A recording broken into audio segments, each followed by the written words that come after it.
Baik, kami dari kelompok 2 akan memulai presentasi kami mengenai perubahan organisasi mata kuliah pengantar manajemen yang diampu oleh Bu Anur Fitri Hayati, SPD MPD. Kami dari kelompok 2 terdiri dari 3 orang, saya Sari Huta Barat sebagai moderator, dan bersama rekan saya, Khairani Aulia Rahma dan Puja Octavia Yosrianti. Adapun pembahasan dari materi kami, 1. Pengertian dan tujuan perubahan organisasi, 2. Penyebab dan faktor perubahan organisasi, 3. Jenis dan level perubahan organisasi, 4. Pendekatan perubahan organisasi, 5. Model-model perubahan organisasi, 6. Strategi perubahan organisasi, 7. Proses perubahan organisasi, dan yang ke-8, penolakan terhadap organisasi. Dan yang terakhir, kesimpulan.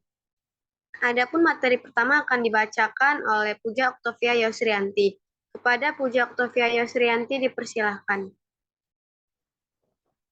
Baiklah, terima kasih kepada moderator. Saya akan melanjutkan materi yang pertama, yaitu pengertian dan tujuan perubahan organisasi. Perubahan organisasi merupakan suatu proses perubahan yang terjadi di dalam ataupun di luar organisasi pada tingkat individu dan kelompok yang terjadi secara bertahap dan kontinu dengan tujuan untuk memajukan dan mengembangkan organisasi. Tujuannya yaitu 1. Perubahan organisasi untuk menyesuaikan diri dengan lingkungan eksternalnya.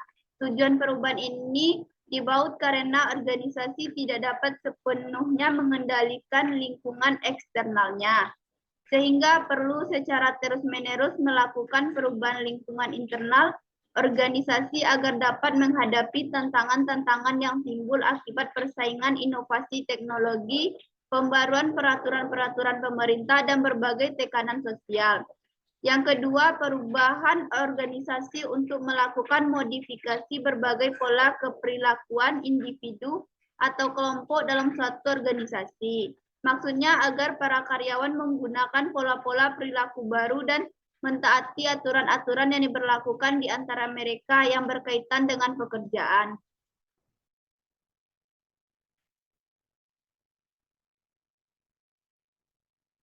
Yang kedua, penyebab dan faktor perubahan organisasi. Penyebabnya ada dua. Yang pertama, faktor internal. Perubahan yang disebabkan karena faktor dari dalam atau faktor internal dalam suatu organisasi. Perubahan ini terjadi karena adanya konflik atau permasalahan. Internal seperti perubahan tujuan, perubahan jumlah personal, menurunnya semangat kerja. Permasalahan tersebut dapat diatasi dengan cara pengambilan keputusan dari seorang pemimpin organisasi, menentukan kebijakan baru dalam suatu organisasi untuk mengatasi masalah tersebut. Yang kedua, faktor eksternal. Perubahan organisasi yang disebabkan oleh faktor dari luar organisasi, seperti regulasi pemerintah, kondisi ekonomi, tindakan pesaing. Perubahan eksternal ini akan menghambat pertumbuhan dan perkembangan organisasi dalam mewujudkan tujuan-tujuan dan cita-cita organisasi. Faktor ini dapat diatasi dengan cara kerjasama antar organisasi untuk mewujudkan cita-cita bersama dengan adanya kesepakatan yang telah dibuat sebelumnya.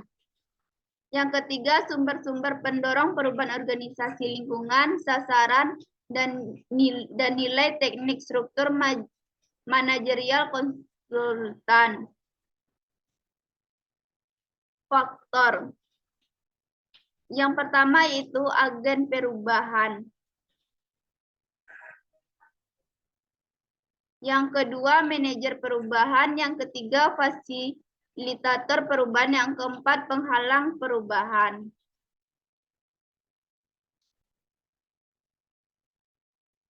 Tiga, jenis dan level perubahan organisasi. Nah, jenis terbagi menjadi dua, perubahan tidak terencana. Perubahan yang bersifat spontan tanpa ada arahan dari agen perubahan. Jenis-jenis perubahan yang tidak dapat diantisipasi oleh organisasi. Contohnya yaitu pemogokan liar yang membuat pabrik tutup, atau konflik interpersonal yang menghasilkan prosedur baru dalam hubungan antar departemen. Yang kedua, perubahan terencana. Perubahan ini dihasilkan oleh usaha-usaha yang dilakukan oleh agen perubahan. Perubahan ini merupakan respon dari adanya perbedaan antara apa yang diharapkan dan kondisi aktual. Contohnya yaitu dalam suatu organisasi yang menerapkan teknologi informasi dalam organisasinya, sehingga dapat membantu organisasi dalam mewujudkan tujuan dan cita-cita organisasi. Level terbagi menjadi 3. Yang pertama yaitu perubahan makroevaluasioner. Yang kedua perubahan mikroevolusioner. Yang ketiga perubahan politis.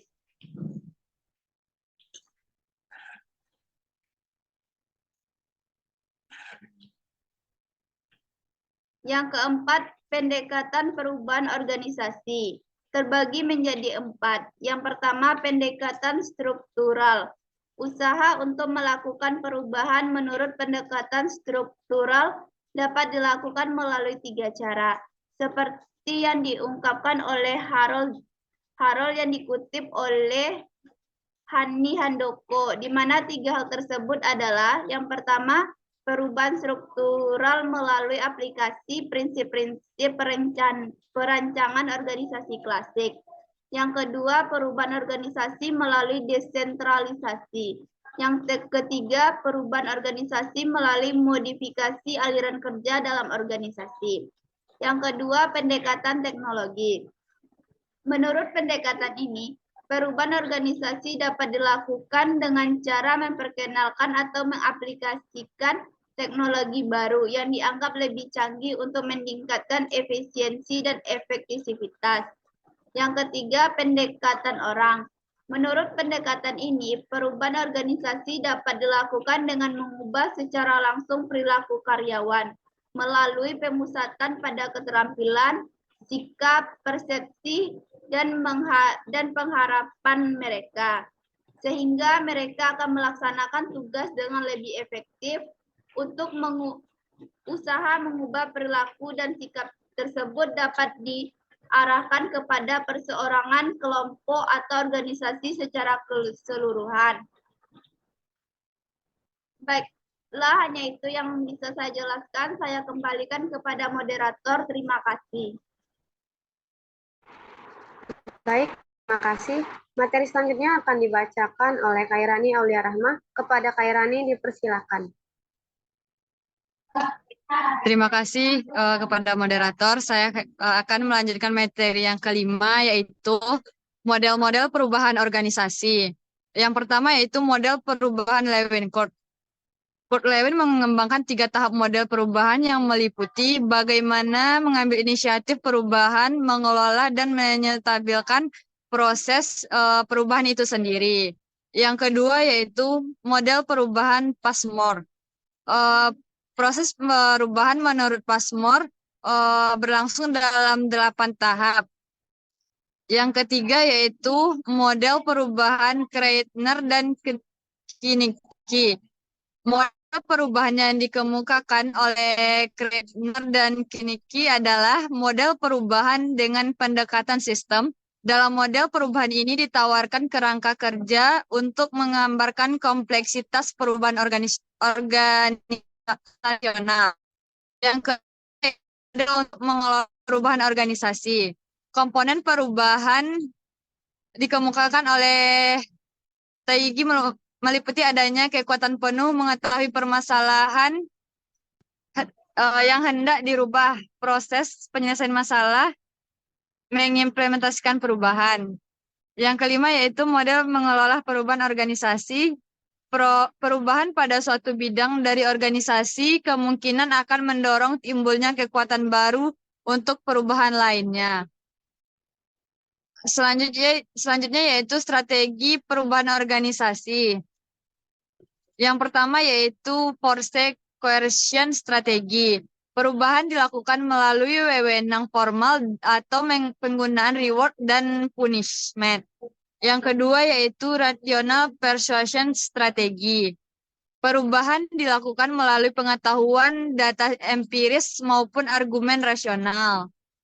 Manajer harus menggunakan pendekatan rasional bahwa perubahan akan memberikan manfaat yang besar dibandingkan pola sebelumnya. Yang ketiga yaitu shared power strategi. Strategi yang melibatkan partisipasi dari pihak-pihak yang terlibat untuk melakukan perubahan sesuai dengan nilai, kebutuhan maupun tujuan individu atau kelompok.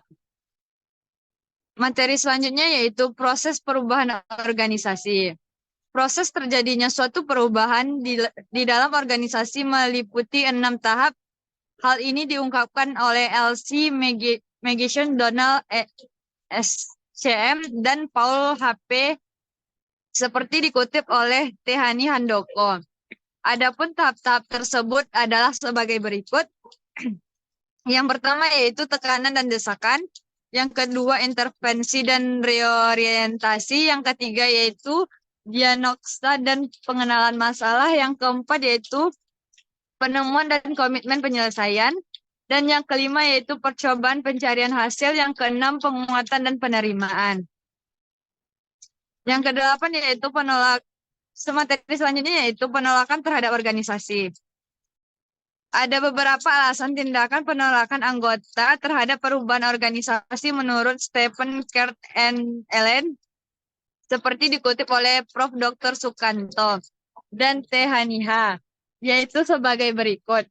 Yang pertama yaitu vested interest, yang kedua salah pengertian, yang ketiga takut perubahan norma kelompok, yang keempat ingin mempertahankan keseimbangan kekuatan, dan yang kelima adanya berbagai perbedaan. Sedangkan Robbins mengategorikan sumber-sumber penolakan perubahan dalam dua kategori, yaitu penolakan yang bersumber dari individu dan sumber keorganisasian. Yang pertama yaitu penolakan secara individual dan yang kedua yaitu penolakan secara keorganisasian. Sekian materi dari saya kembalikan kepada moderator.